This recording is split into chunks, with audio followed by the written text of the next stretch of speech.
Cari amici di Valdo TV, rieccoci ritrovati per l'appuntamento settimanale con la rubrica Bel Tempo si spera. Vi avevamo appunto annunciato come in questa settimana saremmo andati in onda eccezionalmente di mercoledì sera anziché al lunedì e abbiamo mantenuto gli accordi presi.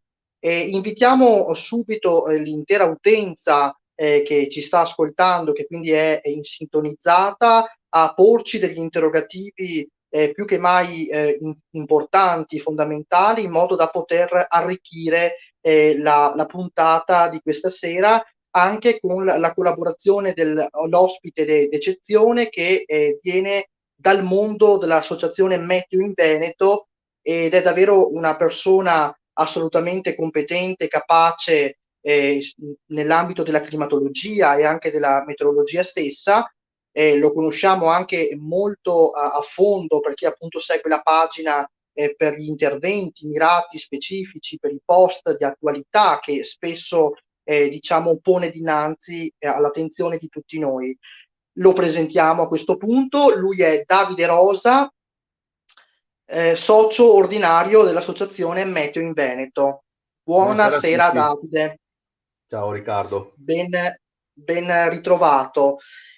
Allora, con te, Davide, spesso capita di socializzare all'interno anche della nostra associazione di meteorologia e proprio i giorni scorsi abbiamo avuto modo di ampliare più concetti relativi alla giornata che spesso è in corso e soprattutto il mese di gennaio ci ha regalato delle particolarità, possiamo definirle così. Vuoi entrare nel dettaglio e chiarirci come si è comportato il mese di gennaio e poi fare anche delle distinzioni specifiche al riguardo? Certo, allora possiamo innanzitutto partire da quello che è un mix tra temperature e precipitazioni. Ora, noi tutti ormai sappiamo che siamo interessati, soprattutto in questi ultimi anni, da un fenomeno che è il riscaldamento globale, global warming. Un fenomeno che, come dire, tra virgolette, ci sta portando via gli inverni, no? E questo chiaramente lo diciamo un po' in tono scherzoso, ma ha anche un suo fondo di verità. Cosa significa global warming in inverno? Significa che le temperature che dobbiamo aspettarci sono tendenzialmente sopra le medie dell'ultimo trentennio. Voi sapete che di solito le medie di riferimento si calcolano nei 30 anni, in un periodo di 30 anni. E quando possono essere delle medie inferiori, no, alle medie del trentennio? Quando abbiamo tempo stabile, perché con il tempo stabile cosa succede? Che in pianura, non sto parlando delle aree montane, ma in pianura, si ha accumulo d'aria più fredda, quindi c'è il fenomeno dell'inversione termica, e con questo fenomeno noi riusciamo ad avere delle giornate con temperature medie integrali, condizionate soprattutto da quelle che si aggiungono a notte, abbastanza bassi, sufficientemente basse. E le zone montane invece con inversione termica, zac, si partono e si prendono il periodo, appunto, la fase di, come dire, di prolungato sopramedia. Quindi proviamo a immaginarci di avere un mese bello stabile, con alta pressione e tutto, la pianura, quel freddo stagnante, si prende le sue temperature in media o sotto, la montagna invece se ne va sopra media. Benissimo, arriva un mese piovoso, ci aspettiamo tutti ormai che ultimamente, con mese piovoso, non possiamo attenderci temperature nella media, dobbiamo sempre attenderci temperature sopra media. Cosa è successo invece a gennaio del 2021? Abbiamo avuto un mese che ha raddoppiato le medie delle precipitazioni e ha mantenuto le temperature invece globalmente nella media del periodo. Ok, quindi abbiamo un mese che io definirei veramente significativo. Cioè, tutti gli ingredienti sono un po', come dire, sono entrati nel punto giusto, al posto giusto. A partire da quelle 3-4 perturbazioni che non hanno portato, come dire, scaldate significative, non hanno, sono state perturbazioni caratterizzate da quei flussi tiepidi meridionali che poi portano a temperature estremamente elevate in pianura ed in montagna. Ma perturbazioni, come dire, nel senso, moderate dal punto di vista degli scarti termici, con fasi in cui la neve ha ripetutamente come dire, anche sfiorato la pianura, ci ricordiamo anche il 20 di gennaio, correggimi Riccardo se sbaglio, e per il 20 gennaio è Assolutamente stato sì. qualche fiocco qua e là, avevamo ancora una colonna d'aria ancora buona per la neve e ripetute nevicate appunto all'interno della Val Belluna. Sappiamo che la Val Belluna chiaramente è una zona che è più favorevole alla neve rispetto appunto alla nostra fascia pedemontana, quindi Valdobbiadene e dintorni, ok? Queste perturbazioni sono state intervallate da fasi, di cui una anche abbastanza significativa, di bel tempo stabile. Allora, diciamolo proprio in sintesi. Che temperature abbiamo di solito nella fase di tempo stabile? Beh, dipende da quello che c'è stato prima, no? Prima della fase anticiclonica. Benissimo, soprattutto dopo il 5-6 gennaio, dopo soprattutto l'ultima perturbazione che ha portato anche una spruzzatina di neve anche nelle parti più fredde della Valbelluna, abbiamo avuto una situazione, come dire, né troppo fredda né troppo calda, né temperature nella media di gennaio. Cosa è successo? Che abbiamo avuto tempo stabile e lì siamo andati, abbiamo avuto una fase di temperature piuttosto fredde al mattino, perché si parla di meno 5, meno 6 in pianura, va bene, e si parlava di 12-13 gradi sotto lo zero dentro la Valbelluna, temperature molto basse anche nella zona di Casonetto e Monfumo, quindi zone in quella zona lì.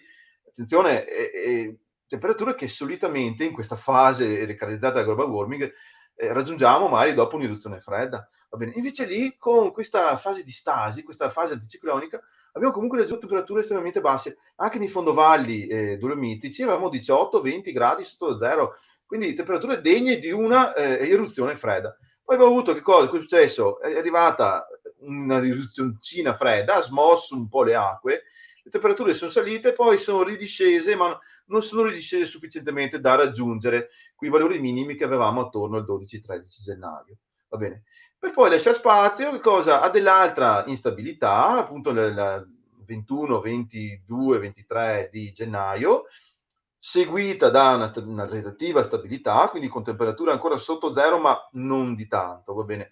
Per arrivare poi all'ultima perturbazione, quella del 31 gennaio, che ha portato dell'altra neve sempre nella parte più riparata della Valbelluna, quindi tra Fonzaso e Arsiè, della neve con accumulo, ok?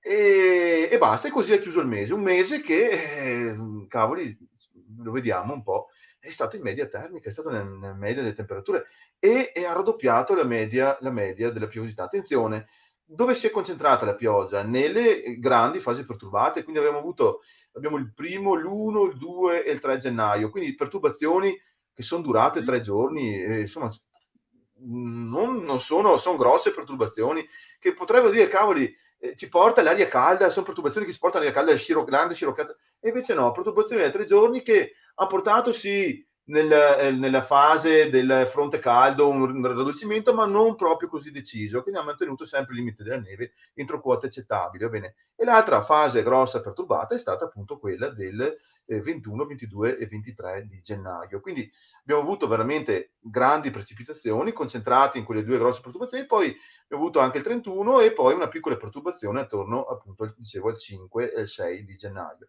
Quindi il mix è stato, come dire, servito su un piatto d'argento, proprio per il fatto che le perturbazioni non hanno portato ad un deciso raddolcimento della colonna d'aria e quando abbiamo avuto fasi di stabilità abbiamo avuto anche noti serene, quindi anche noti che hanno permesso le perdite di calore per irraggiamento, va bene, del terreno e quindi al sviluppo di situazioni molto interessanti dal punto di vista proprio delle temperature minime. E noi sappiamo che quando diciamo, nella zona, nel periodo invernale, cioè abbiamo una notte molto duratura, l'influenza delle temperature notturne è maggiore rispetto a quella diurna, no? Quindi abbiamo delle temperature medie integrali giornaliere che risultano appunto basse.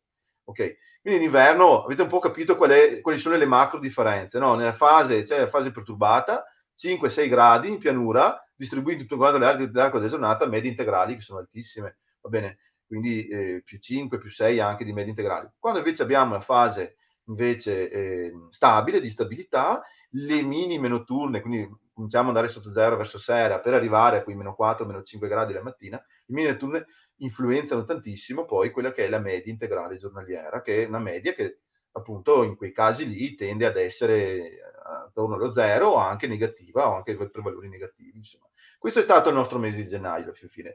Un mese per noi appassionati è stato bello, carino, e oltretutto non è stato foriero di disagi alla fin fine, è stato un mese, a parte una leggera fase di gelicidio, quindi di piogge congelanti, sì, che abbiamo avuto il 31, ma appunto anche, è stato anche il 31 mi sa, adesso correggimi se sbaglio Riccardo, però mi ricordo che gelicidio, il periodo di gelicidio ce l'avevamo soprattutto il 21 di febbraio, no? Quindi 21-22 Sì, febbraio, sì, ma che non ha di portato così gennaio, tanti sì. disagi, insomma. Neve in pianura non abbiamo avuta, quindi anche, come dire, anche il cittadino medio non appassionato di meteorologia non ha visto in gennaio un mese invernale poi così tanto fastidioso, insomma, no? Noi sappiamo che la gente non vuole la neve in pianura perché la neve porta disagi, non vuole Certo. le nebbie, quelle fitte che non si può girare in strada. Abbiamo avuto veramente un bel mese, dai. Questo è tutto un po' il Sì, mio giudizio globale, eh. assolutamente. Quindi un mese dinamico dal punto di vista meteorologico, quello di Certo, gennaio. Hai detto bene, degli episodi di gelicidio che hanno caratterizzato almeno in due fasi, specialmente sì, la Valbelluna e anche alcuni fondovalle esatto. dolomitici.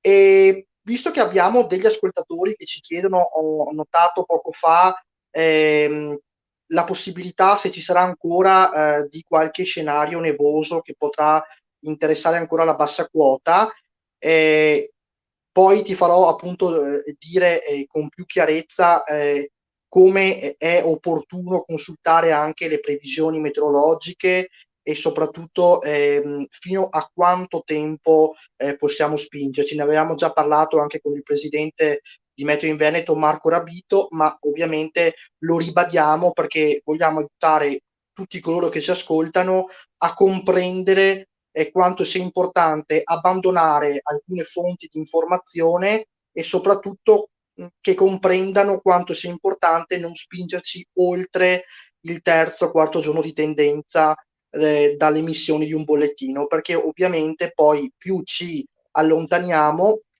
più l'attendibilità, l'affidabilità della previsione va a scemare, a meno che non ci siano particolari condizioni di aversi un promontorio anticiclonico che è particolarmente vasto, che quello allora può diciamo dare una sostanziale garanzia, fra virgolette, di un periodo che potrebbe essere più o meno lungo di condizioni dettate da stabilità atmosferica.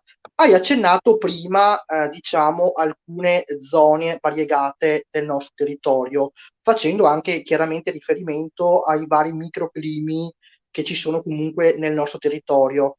Vedevamo prima un nostro utente che appunto ci diciamo fa la citazione da Feltre, quindi dalla Valbelluna, dal Feltrino.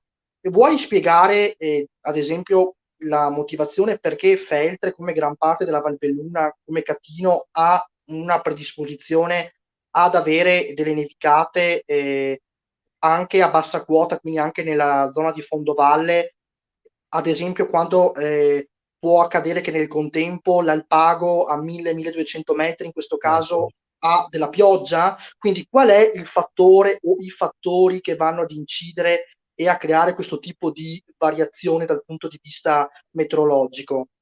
Certo, e se poi, Riccardo mi permetti, alla fine Certo, di questo mio prego, prego. intervento, volevo, se mi permetti, condividere nello schermo, un documento per rispondere all'utente che mi ha chiesto se è previsto un minimo di freddo per poter avere una nevicata, okay? Perché Sì, è prego, interessante prego. come intervento questo e appunto merita un'adeguata risposta. Quindi chiedo all'utente di pazientare un attimo e intanto andiamo a descrivere un po', le dinamiche che si stavano in Valbelluna, per la genesi appunto di una nevicata.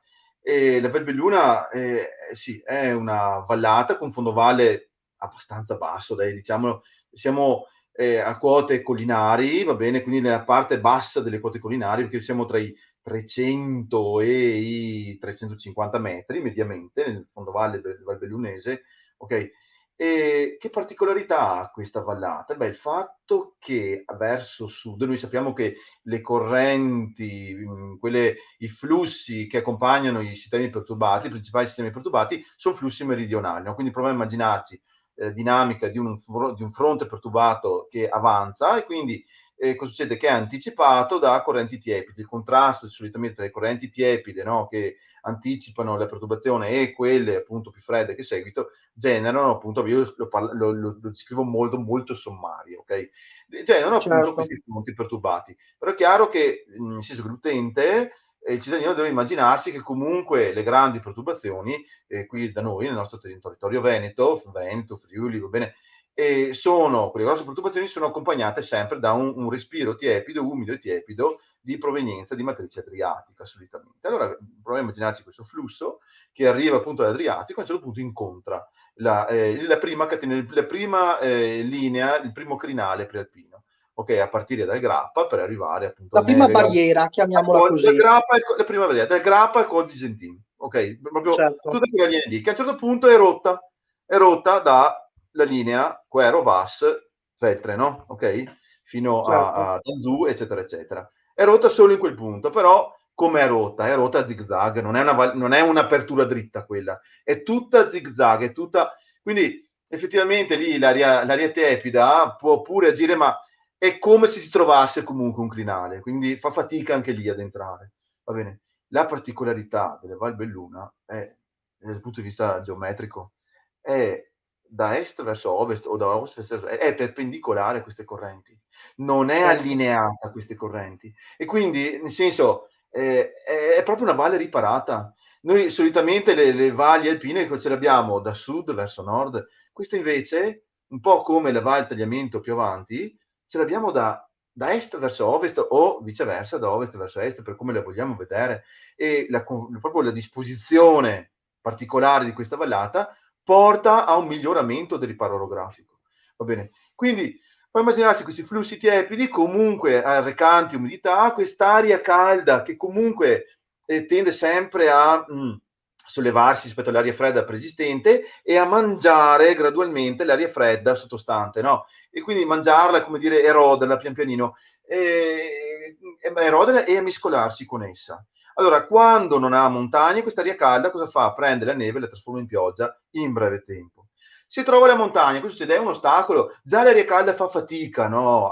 Nel caso di raddolcimenti non proprio decisi, ad erodere quella che è una colonna d'aria da neve. Se in più ci mettiamo una montagna davanti, il processo di erosione diventa più impegnativo, d'accordo? Quindi abbiamo un riparo, proprio un dispositivo di riparo orografico della Val Belluna che concede questo. Attenzione poi, dobbiamo anche pensare, quelli sono i flussi in Val Belluna. Uno dice, vabbè, le correnti tiepide arrivano lì e si fermano. Beh, calma, piano. Proviamo a immaginarci quando un flusso incontra una parete e questo flusso viene deviato. Va bene? La deviazione è sempre verso ovest, le correnti vanno sempre verso ovest. Allora, cosa succede qua? Succede che se andiamo un po' più a est, verso il Friuli, dopo il Cansiglio, ok, successivamente il Cansiglio, provincia di Pordenone, di montagna non ne abbiamo più, cioè nel senso che andiamo verso il Magnaghese, verso Magnago, con le correnti, con le montagne, con i crinali disposti da sud verso nord. E quindi la pianura, come dire, si spinge più a nord rispetto alla pianura trevigiana.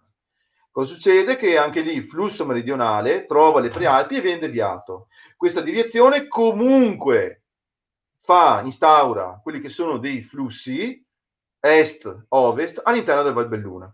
Questi flussi ostacolano ancora di più l'arrivo dell'aria calda nella Val Belluna, va bene? Quindi quando si instaurano questi flussi, quindi quando il raddolcimento è deciso, la spinta sciroccale è decisa, la Val Belluna risente alle quote medio-basse, si può dire, di un flusso est-ovest, un flusso che poi si incanala dalla zona di Ponte delle Alpi, Polpette, Belluno e finisce appunto a zona Fonzaso-Arsier, sollevandosi, creando alte precipitazioni, arrivando al altopiano di Asiago, favorizzando nel Vicentino, eccetera, eccetera. Va bene? Però prova a immaginarvi l'arrivo di questo flusso è un qualcosa, è un ostacolo, diventa un ostacolo per l'aria calda. L'aria calda si trova a contrastare con questo flusso. È come se ci fosse un ulteriore riparo orografico, un ulteriore fattore di riparo orografico. Per di più non è proprio tanto chiusa come valle, ma la Val Belluna gode limitatamente comunque di un effetto valle chiusa, cioè di un effetto di abbassamento delle precipitazioni per chiusura della vallata. La chiusura della vallata, come dire, impedisce un rimescolamento del volume d'aria interessato dalla caduta di neve con volumi magari eventualmente più tiepidi circostanti. Quindi un minimo effetto valle chiusa la Valbelluna ce l'ha.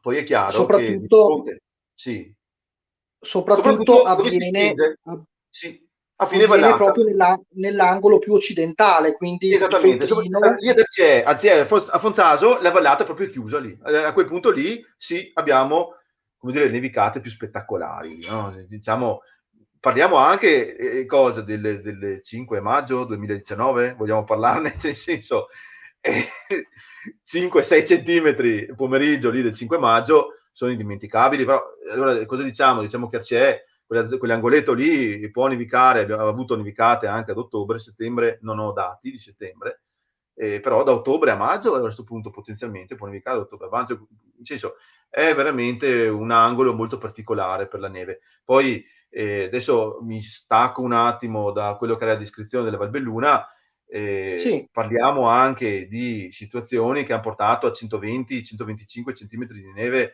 in 36 ore di nevicata, parliamo del 26, 27, 28 gennaio 2006, parlo della zona di Arciè, Villaggio Nuovo, riva al lago del Corlo, 270 metri sul livello del mare. Direi che posti così in Italia sono veramente rari, li abbiamo solo in Valbelluna, si può dire, no? Ok? Però lì parliamo proprio di una peculiarità molto, molto, molto particolare. E, oltretutto quell'angoletto lì si è preso la neve anche qua il 31 gennaio, insomma, un po' tutti i bollettini, tranne quello appunto del nostro Riccardo Mazzocco, no, che aveva scritto tutti i bollettini davano neve a 800.000 metri e effettivamente c'è stata la nevicata notturna dal 30 al 31 gennaio, soprattutto tra le 5 e le 6, quando si è proprio abbassato il limite della neve, è riuscita a fare neve con accumulo anche a Fonzaso d'Arciè, anche lì, va bene. Però questa è la particolarità delle Valbelluna, il fatto proprio soprattutto di disporsi non da sud verso nord, ma da est verso ovest. E io penso che adesso la Valbelluna sia forse la valle d'inverno più frequentata in assoluto per cosa? Cavoli, per noi vicentini, per i padovani, per i trevigiani, per andare alle piste da sci, per andare a sciare. Passiamo tutti attraverso la Valbelluna, ok? ah sì, Insomma, assolutamente. ho 47 anni, ho cominciato a sciare a 4 anni, 5 anni, e mi ricordo quei pullman, con il club alpino italiano, dell'ospedale, tutti gli amici, le macchine, e non dico, e tutti a sciare. Bassano, Canale del Brenta, Primolano, tornanti, non c'era ancora il tunnel, tornanti, Primolano, vedi, c'era qualche macchina di neve, ma ti ricordavi che dopo Primolano trovavi bianco, sempre, costantemente. Io mi ricordo che Certo. lì vedevo la neve e mi chiedevo, ma scusa, ma ci potrebbe essere le piste da sci anche qua? Ok, vabbè, Croce d'Aune, non si conosceva il Croce d'Aune, eccetera, eccetera. Ma nel senso, da lì si partiva e si andava poi su verso le Palle di San Martino di Castrozza, piuttosto che partire e andare su verso Dalleghe, piuttosto che proseguire per andare su verso Cortina, eccetera, eccetera. Cortina, certo, certo.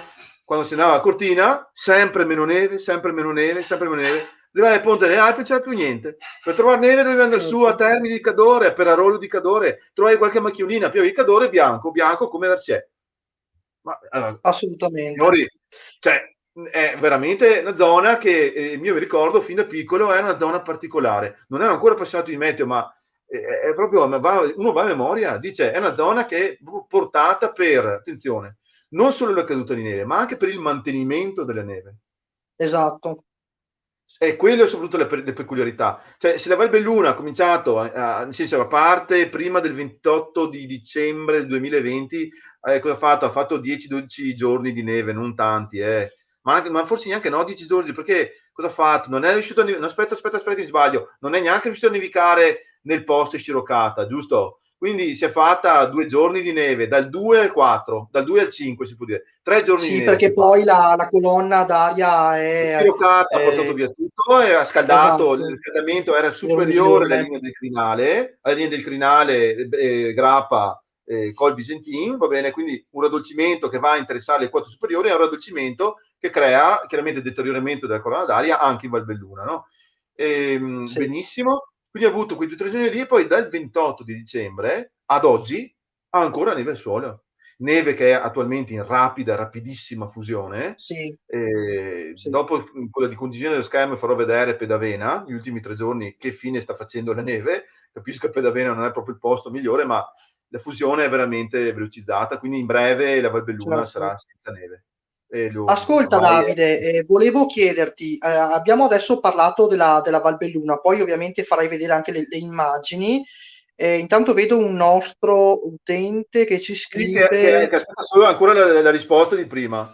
Che le Alpi sono una barriera del freddo ecco, al nord, unicamente deviato, stoppato a est. Ma mi chiedo, nel suo percorso il freddo, trovate montagne in Svizzera, ma perché da questo il freddo passa? Chiaramente perché arrivando da nord, il rilievo più alto ce l'hai nelle Alpi, ok? Nel senso che assolutamente, gradualmente, attenzione che quando arriva il freddo, non è vero che il freddo si ferma, attenzione, è un freddo comunque che arriva anche alle quote superiori e che ha bisogno di più tempo poi per consolidare se non è accompagnato da precipitazioni. Invece cosa succede? Quando il freddo arriva da nord, trovando l'arco alpino, cosa fa? Solleva e genera precipitazioni. Ecco che con le precipitazioni il freddo viene giù molto più velocemente, è molto più facilitato nel scendere. Da noi invece abbiamo correnti di caduta e con le correnti di caduta purtroppo il freddo scende molto più lentamente, ha bisogno di più tempo per consolidarsi. Ok? detto anche Stau nel Sì, versante nord esattamente. alpino e Il Fen o Favonio, Favonio il nel Favonio versante nel subalpino, versante sud. Spero qui di aver assolutamente. risposto a quella domanda, però se mi consenti di condividere lo schermo Prego, per il prego, discorso, va bene. Allora, mi dai prego, prego. conferma? Vediamo un attimo, eh.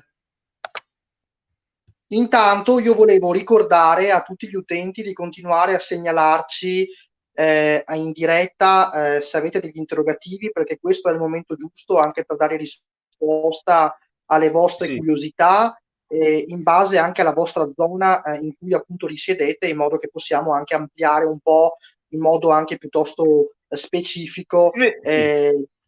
la didattica proprio nell'informazione anche per quanto riguarda il vostro microclima. Prego Si Davide, vede vai quello che pure. sto condividendo? Si vede, Riccardo? Si vede, si vede, si vede. Perfetto. Cosa stai vedendo? Punto di domanda? Sto vedendo gli spaghi del modello europeo. Del modello europeo, benissimo. Allora, all'utente che mi chiedeva prima, che ci chiedeva prima, se è previsto un po' di freddo per garantire ancora la neve per i prossimi giorni, faccio visionare appunto questo semplice grafico, no? Allora, qua cosa abbiamo? Lineameteo.it, se volete prendervi giù, underscore spaghi, va bene? Voi entrate nel sito lineameteo.it ed entrate appunto negli spaghi. Allora, qua sopra dovete digitare il sito di interesse, di solito digito Verona, appunto come punto di riferimento, e poi consiglio calorosamente di andare a cliccare sugli spaghi del modello europeo ECMVF, che è il modello più affidabile che abbiamo a disposizione. Sì, Ok? sì. Cosa dice questo modello? Cosa dice questo grafico? Allora, vediamo un po'. Innanzitutto sono mostrate le temperature alla quota isobarica di 850 pascal. Una quota isobarica che varia solitamente dai 1200-1300 metri fino a 1500-1600 metri circa. Va bene? Quindi proviamo a immaginarci a questa quota, di essere a questa quota. Come sono le temperature? Signori miei, siamo in una fase di raddolcimento termico, vedete? Quindi temperature che attualmente, cosa sono le 12 oggi, alle 12 del 3 di febbraio, erano ancora tra i 2 gradi e mezzo circa i 3 gradi, adesso sono ancora destinati a salire, per arrivare a 5 se non anche a 6 gradi, va bene? Per poi cosa succede? Il 7 e l'8 ridiscendere, proprio quando arrivano le precipitazioni avremo un po' di discesa di temperatura fino a 0 gradi. Attenzione che avere a 0 gradi e 1500 metri, non siamo proprio nel cuore dell'inverno, però nella fase invernale è caldino, non sono temperature tanto basse queste. Per avere la nevicata solitamente ci sono, come dire, in alcune situazioni abbiamo bisogno di meno 3, meno 4, meno 5 gradi a questa quota. Diciamo Davide che sono temperature prossime alla norma sostanzialmente Allora, di 0 qua a gradi. 0 gradi cominciamo a avere 0 comincia a essere prossimo alla norma. Qua invece sono elevate, più 5, 850 Assolutamente, sì, sì, sì, sono assolutamente assolutamente. elevate per essere la prima settimana, la prima decade di febbraio. Qua sono veramente elevate. Quindi il nostro utente dico, boh, perfetto, andiamo a vedere il run operativo, cioè appunto quel run che noi seguiamo solitamente per le previsioni, e cavoli, qua sì che andiamo a meno 5, qua sì che andiamo, la situazione potrebbe farsi interessante, ok, per avere eventualmente una neve. una nevicata. Qua cosa abbiamo? È che la media di tutti quante tutti i disturbi dati al modello, di tutti quanti gli scenari impressi al modello, non è proprio sovrapposta al run operativo. Il run operativo qua va un po' per conto suo, però io direi che questo grafico fin qua si può guardare, fino al 9, l'8, fino alle 12 dell'8 di febbraio si può vedere, si può fare una previsione, oggi siamo al 3, fino a 4-5 giorni, cioè fino a che l'incertezza è data da questo areale, vedete, questo areale in azzurrino, grigio azzurrino, quello che è, va bene? Fino a che l'incertezza è ancora accettabile. Laddove, come dire, lo spessore di questo areale azzurrino è grosso, significa che l'incertezza è massima, significa che non possiamo fare delle previsioni, ok? Non possiamo spingerci oltre questi giorni. Quindi, cosa possiamo dire attraverso questo diagramma? Diciamo, noi una previsione la possiamo fare fino a 8, l'8 di febbraio, non oltre. E arrivare all'8 febbraio significa arrivare a un punto in cui non abbiamo ancora una situazione di una colonna d'aria che ci può permettere la caduta di neve. Questa è la risposta che posso dare all'utente. Va bene? Ci saranno di sicuro le persone che diranno in febbraio avremo ancora neve e io continuerò a dare questa risposta. Purtroppo le limiti previsioni del tempo, come dire, sono dati da un'estrema variabilità sia degli strumenti di analisi che dai parametri stessi, d'accordo? Quindi conoscere temperatura, umidità, pressione punto per punto nella nostra atmosfera è un qualcosa che non raggiungeremo praticamente mai.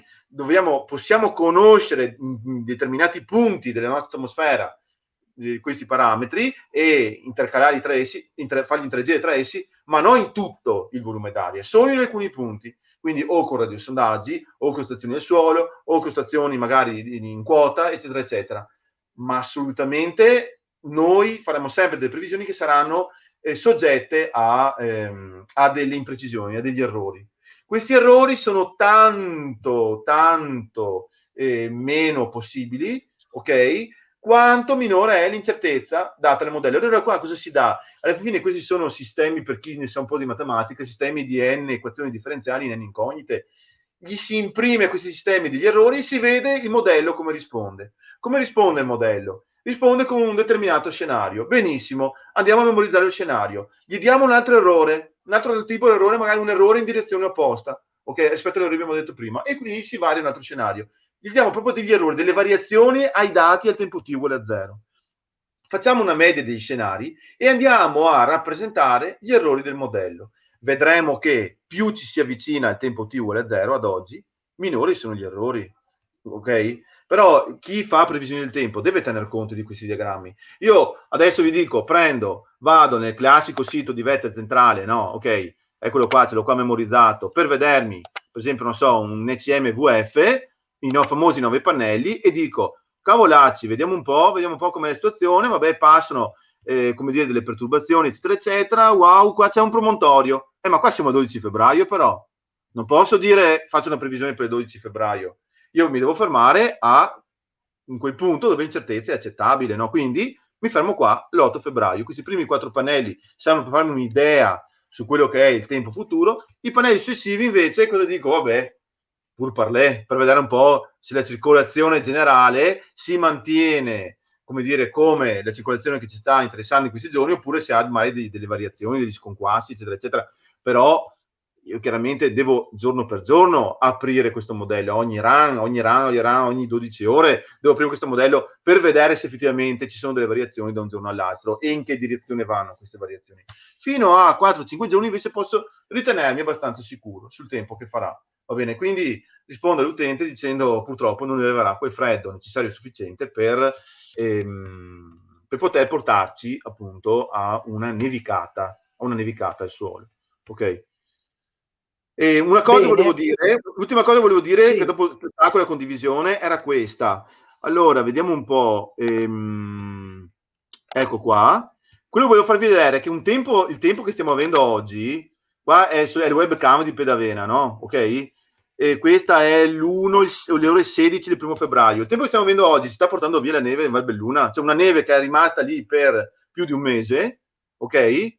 E adesso in pochissimi giorni sta sparendo. Tanto per farvi capire, 1 febbraio, ore 16, 2 febbraio 8,50, ok? 2 febbraio 18,50, 3 febbraio 11,40. Adesso quest'ultima immagine si vede meno, ma c'è sempre meno neve. Adesso non so se... Ok? Sì, Vedete? si nota Vedete come molto la si sta differenza. riducendo? Vedete un areale, una superficie con 10-15 cm di neve sta letteralmente sparendo. Qua si parla di 5 cm al giorno che se ne vanno via. Valbelluna cosa aveva? Aveva 15 cm, 20 cm medi circa.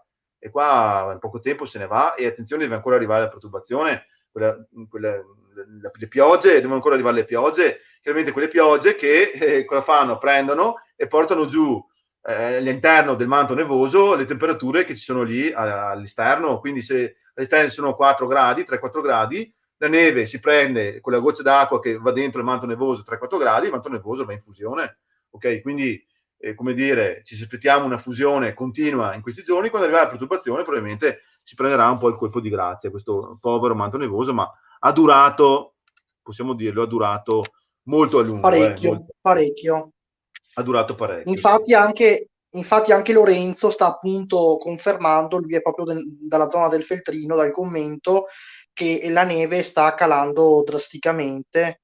Ah, dopo è già sparita tutta, cavoli, quindi anche Cismon, ah beh, cavoli, allora sta veramente calando forte, perché Cismon era innevata, io me la ricordo innevata, questa appunto non, siccome non ci sono webcam lì, se è sparita tutta la neve lì vuol dire che sta proprio, quindi zona, come si chiama, dov'è che si va a mangiare lo stinco? Da Cornale, zona Cornale, se è Sì, già sparita sì, zona Cornale sì, vuol dire che sta veramente calando forte proprio. drasticamente, Sì, drasticamente. sì. E questa come Eh, idea, sei passato oggi, perfetto Lorenzo, grazie. E quindi anche il Cornale mi confermi, quindi vuol dire che stiamo avendo proprio un calo molto, molto veloce del manto nevoso, sì. Sì, sì. Intanto devo dire, Davide, che è molto bella questa sintonia che c'è tra noi e l'utenza che sta rispondendo proprio in comunicazione con quello che stiamo appunto dicendo. Sì, sì, Questa sì. cosa Lo mi ringrazio piace Lorenzo molto. lì per questa informazione. Grazie mille perché appunto Sì, non essendo di veramente webcam, grazie. eh, Grazie eh, Lorenzo, e soprattutto è questo quello che noi cerchiamo, una collaborazione stretta, a far comprendere alle persone quanto sia importante approfondire questa scienza che è veramente meravigliosa, che però va assolutamente conosciuta nel modo corretto e rispettata valorizzata. anche allo stesso tempo nel modo consono. E prima Esatto. di concludere, diciamo, la nostra intervista, volevo chiederti come mai, ad esempio, l'Alpago, abbiamo parlato del Feltrino prima, con le Certo. correnti che poi si dispongono più da est a ovest, come mai l'Alpago invece, in condizioni di avversione sciroccale, tende a avere invece un rimescolamento della colonna d'aria molto più rapido, anche a quote, insomma, Eh, abbastanza son importanti. ci son 2 motivi, ci son 2 motivi. Uno è che il Fadalto è aperto. Il lago di San Cro è Esatto. molto aperto. Lì non c'è, quella vallata, non c'è quella vallata, sto parlando magari, non so, di il nodo di Santa Maria, no, dove c'è la frazione di Santa Maria. Non sto Sì, parlando di Santa Maria, zona verso Anzù praticamente, no, di Santa Maria Anzù. Non c'è quel budello, quella vallata molto stretta, serpentina, eccetera. Fadalto è largo, lì entra, l'aria entra da sud verso nord, quindi in modo eh, prepotente, sì. esatto, non solo, ma più di una volta in Alpago si aveva condizioni favoniche. E quando si hanno sistemi perturbati, ripeto, c'è un flusso est-ovest che scende verso l'Alpago comprimendo l'aria. E questa compressione si ha in Alpagole, si vede anche parecchio nel nodo si può dire, dove il Piave prende e se ne va su verso Longarone, tanto per dire, no? Zona Ponte Certo. nelle Alpi. Zona Ponte nelle Alpi, Polpette, lì sono proprio zone poco avvezze alla neve, poco... Il versante sud-est del Sierra, in Sì, come particolare. anche la zona dell'Ongaronese, come tu hai giustamente detto, anche perché sono zone parecchio ventilate, quindi vi è un rimescolamento Certo. abbastanza rapido della colonna d'aria. Esattamente, esattamente. Poi se mi lasci 5 minuti volevo parlare del Serva Ho detto Sì? Sierra prima, no, per sbaglio. No, di Sierra e Sierra Sappada. Volevo parlare appunto del Serva, perché quest'anno c'è un amico che saluto, non so se segue la trasmissione, che è Dario Dell'Eva, lì di Belluno, è un amico che sale praticamente una volta alla settimana sulle serva, intorno in zona, lì gira e viene a fare delle escursioni, e ha fatto Sì. foto interessantissime sui fenomeni valanghivi che stanno interessando attualmente il versante, soprattutto il versante sud del Serva. Va bene? Farò vedere alcune immagini che sono un po' un'esclusiva, molto particolari. Valanghe che si sono fermate a poche decine di metri dalle case sopra Belluno, si può dire, no? Ok, quindi proviamo a immaginarci anche i quantitativi grossi di neve che si sono scaricati da una certa quota in poi sul Serva, su questa montagna che è una montagna cruciale per la vallata, no? Va bene, è una montagna che dal punto di vista orografico divide zone molto diverse tra loro dal punto di vista della microclimatologia, ok? Però è una montagna che ha ricevuto veramente dosi estremamente elevate quest'anno di neve e che ha avuto modo di scaricarsele e scrollarsele di dosso con valanghe che era da parecchio tempo, diceva che non si vedevano. Appunto, questo mio amico qua, in contatto che ho lì da Belluno. Va bene, se appunto mi dai un attimo di tempo quando decidi te, Riccardo, di poter approfondire questo discorso, insomma. Va bene. Va bene? Sì, ma Ecco. intendi questa sera? Sì, sì, no, questa sera sì, devo far vedere 2 o 3 foto e basta, sì, sì, se vuoi. Beh, Senti, guarda, guarda. puoi farlo anche subito perché tanto così almeno ci Sì, colleghiamo direttamente con quello che hai appena detto. Tra l'altro perfetto. volevo anche dire, così intanto tu ti prepari, volevo anche dire in quanto ci terrei ad avere anche un altro nostro socio dell'associazione che è Riccardo Cappellaro, che lui tra l'altro è molto, diciamo, efferato nel diciamo, fare anche delle distinzioni sulla criticità legate alle valanghe, allo stato anche della neve, è davvero molto, diciamo, preciso. Quindi sicuramente ci sarà modo anche di ampliare questo aspetto anche con lui. Se sei appunto pronto, ti lascio continuare, Davide. Perfetto. Allora, intanto, in senso, questo è il Serva, e chiaramente è da elaborazione digitale, no? Ok. E qua c'è Belluno, qua sulla destra, e una valanga abbastanza grossa che si è fermata attorno a 800-900 metri, è quella della bocca del Rosp, ok? E valanga tipicamente in neve umide, sto parlando di valanghe che si sono attivate tutte lo stesso giorno, il 23 gennaio di quest'anno. Il 23 gennaio che ha portato appunto della pioggia anche a quote verso la media quota circa, poca pioggia perché poi si è girata subito in neve, è stato veramente, non abbiamo avuto sciroccate qua in gennaio, lo confermo anche da questo, però una fase piovosa abbastanza fugace ma significativa, che è come dire, ha diminuito l'attrito tra il volume di neve e il substrato sottostante, ok? E si sono attivate spontaneamente queste valanghe di fondo, valanghe di neve umida, che con la loro calma, pian pianino sono valanghe che scendono molto lentamente, però neve umida e pesante, quindi si trascinano dietro detriti terreno e sono valanghe scure, si può dire, no? Sono arrivate queste a 900 metri e poi verso Fiamoi e Sargnano, che sono 2 quartieri qua, la zona settentrionale di Belluno, si è staccata un'altra valanga che è arrivata fino a 500 metri di quota, per dire. Poi qua a versante ovest sono altri 2 siti valanghivi e poi c'è un altro sito valanghivo estremamente interessante verso qua Ponte nelle Alpi, Polpetta, ma quello appunto non è tema di oggi. Va bene. Quella di invece della bocca del Rosp, qua c'è appunto una foto che è estremamente interessante, eccola qua, adesso le vediamo un attimo, ok? E abbiamo alcune foto dello sviluppo appunto della valanga, quindi vedete no, una valanga che si crea proprio un canale preferenziale e scarica tutta questa neve umida sotto l'osa, che si ingruma, cioè, vedete no, vedete questo qua sono proprio le pareti del canale che si è creato la valanga, quindi c'è un fronte della valanga che apre appunto, chiaramente la vegetazione qua era già di per sé, era già rada in questo punto, perché è una linea di impluvio per le valanghe questa, no? Quindi c'era ancora poca vegetazione, quella poca viene portata via dalla valanga il fronte della valanga apre alle masse successive, va bene, modellando proprio la superficie del canale, favorendone poi la caduta verso valle. Ok, vedete proprio come è modellato appunto questo canale, vedete tutte quante le striature tipiche delle valanghe di neve umide del fondo. Questa è arrivata a 800-900 metri circa, non di più. Quindi qua vedete sono delle foto della nevicata che poi si è sviluppata verso il finire delle perturbazioni del 23 di gennaio. Quindi vedete la neve che si è... Ecco, questo è il deposito di valanga. Ancora non siamo a fondovalle qua, va bene? Eccolo qua, il fronte tipico della valanga. Vedete quella poca vegetazione che era rinata, quindi insomma c'era della vegetazione. Significa che c'era questa vegetazione, significa che erano veramente decenni che non arrivava a finire la valanga.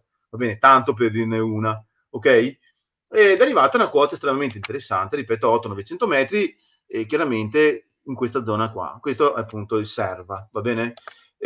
Qua è sempre lì dal Col Cavallin, quindi vista dall'alto del Col Cavallin, qua in questo punto la valanga era anche abbastanza voluminosa, vedete?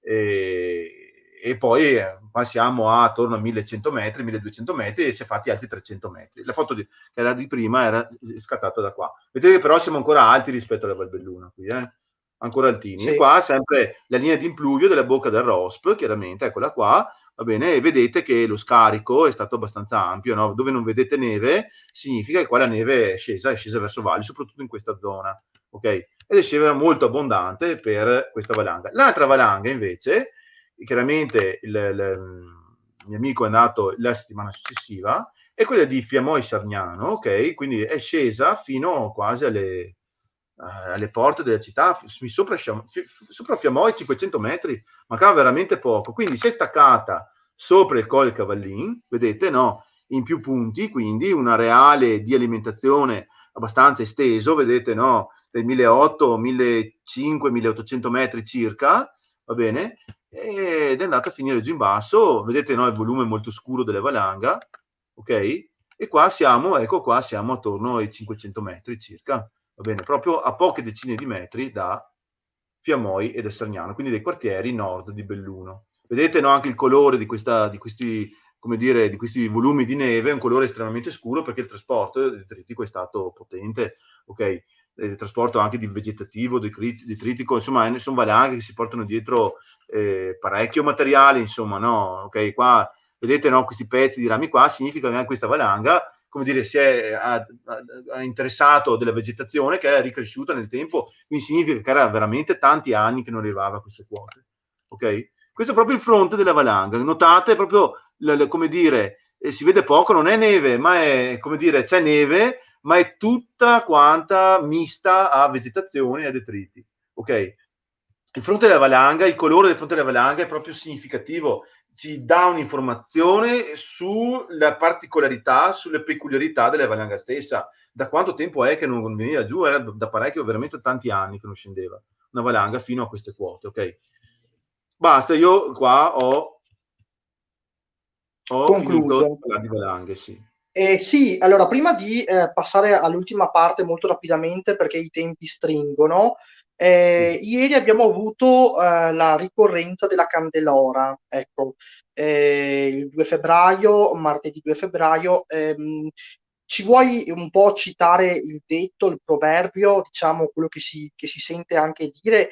Tra l'altro ci sono più pareri in tal senso, perché se andiamo in determinate regioni, il tempo che si verifica nel giorno della Candelora ha un significato, lo stesso tempo che si può trovare, diciamo, in un'altra regione invece ha un connotato opposto.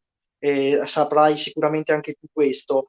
Cosa ti senti di dire, Davide, in base a questo? Ha una particolare attinenza o sono dei, diciamo, modi di dire, diciamo, datati che nel tempo si sono susseguiti, perché le persone ce lo chiedono, quindi volevamo appunto fare anche chiarezza sotto questo aspetto. Sono chiarissimo. È il mio lavoro questo, quello di comunicare, no?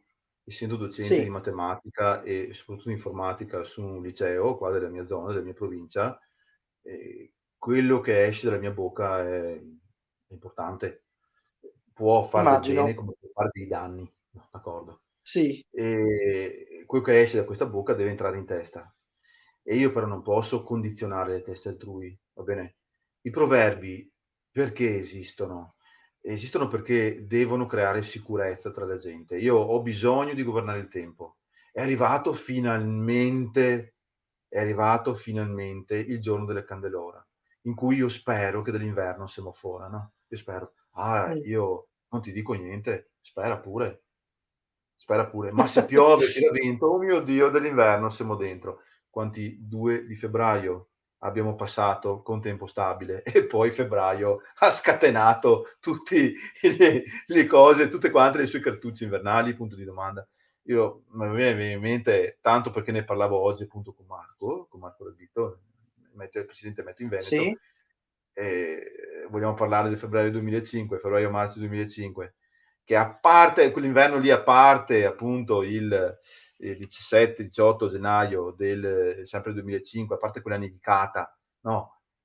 Poi non aveva fatto chissà quelle grandi situazioni invernali. E vogliamo parlare del 2 febbraio 2005? Il 2 febbraio 2005 era tempo bello, stabile, ok? E ancora il Candelora, l'inverno siamo fuori. Ma se piove e tira vento, l'inverno siamo dentro. Cavoli, che bel 2 febbraio. Non c'è pioggia, non c'è vento, non c'è... Io però dico, dopo chiaramente febbraio 2005 e marzo 2005 siamo trovati anche nel Montello con 40-50 centimetri di neve, ok, Valdobbiadene si è presa la sua sonora nevicata il 3 marzo, eccetera, eccetera. Il blizzard del 28 di febbraio, tutte le pedemontane se lo ricorda, sono stati 15-20 centimetri di neve, ok, con blizzard addirittura. Ma cavoli, però il 2 di febbraio no, no, no, no. Il cittadino medio non si ricorda che c'è stato 26 giorni prima la Candelora, non se lo ricorda perché si trova il blizzard, oh mio Dio, nevica, oh mio Dio, la macchina e devono andare a lavorare, oh mio Dio, disagi per le strade, eccetera, eccetera. Ok, arriva il 3 di marzo, no, non ne posso più, tutta sta neve, cosa ne facciamo, tutta sta neve? Ok, non si ricorda più della Candelora, il cittadino medio. Ok, e allora quindi non posso dire, caro cittadino medio, togliti le tue convinzioni. Vivi bene così. Pensa che se la Candelora del sole d'inverno siamo fuori, se piove tira dentro, d'inverno siamo dentro. Pensalo, pensalo. Questo può servire a creare in te la sicurezza di controllare un po' la meteorologia. Va bene, un po' come tanta gente, tante persone, soprattutto anziane, credono, ok, io so che se le cipolle, se le taglio e le cipolle cadono in un certo modo, so che sarà una bella stagione. So invece che le cipolle cadono invece dall'altra parte, sarà una brutta stagione. Gli uccellini fanno cip cip in questo modo, eccetera, eccetera. Beh, ma perfetto, bene, bene. Ci sono tante api, sono cattive, le zanzare pungono, quindi sarà una stagione così. Sono le tue convinzioni. Io non posso, come dire, entrare nella testa della gente e togliere queste convinzioni. Ma chi sono io? Io devo lasciare alla gente queste convinzioni, va bene? Perché sono qualcosa di positivo per le persone. I proverbi servono proprio per dare, per donare le persone, per poter, come dire, avere anche sicurezza in se stessi. Non andiamo a togliere i proverbi. Oh, se poi Santa Bibiana, 40 dini a settimana, e Santa Barbara che il 2 medesima invece dicembre, no. sì, sì, Esattamente, vabbè, se ti ricordi che Santa Bibiana aveva detto questo, bene, se non te lo ricordi, pazienza, qua stiamo parlando di scienza alla fin fine, ok? E nel parlare di certo, scienza, io comunque rispetto quelli che sono appunto i proverbi, le credenze popolari, eccetera, eccetera, perché sono come dire, un patrimonio delle nostre comunità, ok? Io non posso assolutamente prendere la persona anziana, 75-80 anni, che mi dice che se massa freddo per navigare e digli no, hai sbagliato. Per quella persona di certo, 75-80 anni, io da quella persona avrò sempre da imparare, sempre, sempre. E sarò sempre pronto a soprassedere quando lui ha le sue convinzioni. Perché sono convinzioni su una cosa che non conosci, io sono consapevole che non lo conosce, sono consapevole perché le ho viste nevicare anche in pianura con 7-8 gradi sotto zero, va bene, basta pensare all'85 o al 91, febbraio del 91, ok? Come dire, consapevole di questo, rispetto quello che è comunque una credenza popolare. In gestione, cosa? In gestione è una persona che ha 80 anni, ha 30 anni, le persone si può sempre imparare alla fin fine. Anche dei bambini si può sempre assolutamente. imparare, anche dei Sì, bambini, nel senso che e non si è mai finito di imparare. Per quello dico, proverbi lasciamoli, lasciamoli.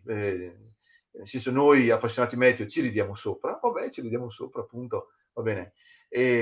Chiaro però che la persona che vuole imporre il proverbio dall'alto, oh, guarda che è così, punto e basta. Allora dico, attenta, i fatti non ti danno ragione, appunto, in un normale tono di discussione, accettiamo i proverbi tranquillamente, perché fanno parte proprio del nostro vivere, insomma, no? Ok. E quindi Bene, Candelora che Davide, tempo ha fatto? Sì, Candelora ha fatto tempo quasi simile autunnali, insomma, va bene. Simili inizio primavera, ok. Eppure tuttavia non dobbiamo assolutamente dar per farci morta il tempo. condizionare. Sì, sì, Esattamente, sì. esattamente. Grazie mille Davide per l'ospitata che hai fatto questa sera. Devo dire che il tempo è volato, come spesso avviene No, quando sì. comunichiamo di Posso dirti una meteorologia. cosa? Ecco, ti dico, già Sì, finito tutto, già finito proprio completamente, cioè nel senso, no, è volato veramente il tempo proprio, pensavo, cioè dico, cavoli, già è scaduto tutto, boh, perfetto, dai, boh. È siamo veramente ormai allo volato. scoccare dell'ora e concludiamo con la previsione molto velocemente per le giornate successive e poi ci Sì, salutiamo nel range finale della trasmissione. Ecco. Grazie certo. Davide e Rosa, socio ordinario dell'Associazione Meteo in Veneto. Sì, Io proseguo con la puntata, chiedo quindi alla regia di inviare, mettere in evidenza quindi i simboli grafici direttamente dalla cartina per i giorni della giornata di domani e di dopodomani, visto che ormai il tempo stringe. Ecco, la giornata di domani vede appunto per giovedì 4 febbraio, vede ancora condizioni diciamo simili alla giornata attuale, con annuvolamenti di tipo medio-basso, anche stratificato, quindi medio e alto, che sarà comunque presente sui settori prealpini e a ridosso della pedemontana in particolar modo. Maggiori chance di qualche parziale schiarita andrà ad interessare soprattutto i settori montani dolomitici, specie i settori in quota, ma comunque la giornata non sarà particolarmente, diciamo, aperta in tutto il territorio. Avremo il classico clima, diciamo, uggioso che specialmente nei fondovalle tra Prealpi e Pedemontana andranno ad interessare appunto questi settori. Non possiamo escludere del tutto qualche occasionale locale piovigine, l'abbiamo vista anche presente in alcune zone della pianura nella giornata odierna. Potrebbe queste eventuali fasi di piovigini interessare e estendersi anche alla pedemontana, ma si tratterà comunque eventualmente di una probabilità bassa e limitata nel tempo e nello spazio. Le temperature per quanto riguarda la giornata di giovedì, quindi di domani, potrebbero calare tra fondovalle, pedemontana e pianura per quanto riguarda i valori massimi, mentre in quota abbiamo un ulteriore aumento, infatti anche lo zero termico nella libera atmosfera tenderà ad innalzarsi a quote anche superiori ai 2400-2500 metri. Diamo ora la situazione anche per la tendenza relativa a venerdì 5 febbraio. Una giornata simile alla precedente, ancora predominanza di annuvolamenti a carattere medio-basso che andranno a risultare incontrastati principalmente per gran parte della giornata, specialmente tra Prealpi e Pedemontana. Non escludiamo anche in questo caso qualche locale e sporadica debolissima precipitazione, ma comunque eventualmente limitata nel tempo e nello spazio, con una probabilità ancora piuttosto remota. Qualche squarcio soleggiato, specialmente in quota e sui settori dolomitici, ma anche in questo caso comunque le schiarite non dovrebbero essere particolarmente, diciamo, persistenti. Questa è la situazione che vediamo nei prossimi giorni. I venti saranno da moderati a tesi dai quadranti sud-occidentali in quota, tratti anche forti sulle dorsali dolomitiche più settentrionali, sia per quanto riguarda la giornata di domani, di giovedì, ma anche per quanto riguarda la giornata di venerdì. Da segnalare le temperature venerdì che tenderanno a subire un aumento tra Prealpi, Pedemontana e Pianura, specie per quanto riguarda i valori massimi, mentre le minime non dovrebbero subire variazioni degne di nota se non in funzione di caratteristiche locali generate anche da eventuali nubi basse notturne o da rasserenamenti che quindi creeranno quella sorta di diversità termica che potrebbe essere quindi del tutto occasionale e locale. Bene, io ringrazio la presenza di Davide Rosa a questa serata di divulgazione meteorologica con la rubrica Bel Tempo si spera. Noi vi diamo appuntamento lunedì prossimo sempre alle 20:45 e vi ricordiamo che potete seguire la diretta anche in modo, diciamo, indifferita, quindi avrete comunque modo di seguire anche questa serata, diciamo, di divulgazione meteorologica anche in separata sede, quindi potete anche annotare delle domande, delle curiosità da portarci poi nei appuntamenti successivi. Noi vi ringraziamo davvero di cuore per l'ascolto, per averci seguito fin qui. E da Riccardo Mazzocco è davvero tutto. Dall'associazione Meteo in Veneto, a cui io credo, diamo anche un saluto al nostro Davide Rosa. Ringrazio anche l'emittente Valdo TV per l'ospitata e per la presenza appunto di questa trasmissione di divulgazione scientifica di climatologia e di meteorologia, e noi come detto vi aspettiamo la prossima settimana, sempre lunedì alle 20:45. Da Riccardo Mazzocco, una buona serata a tutti.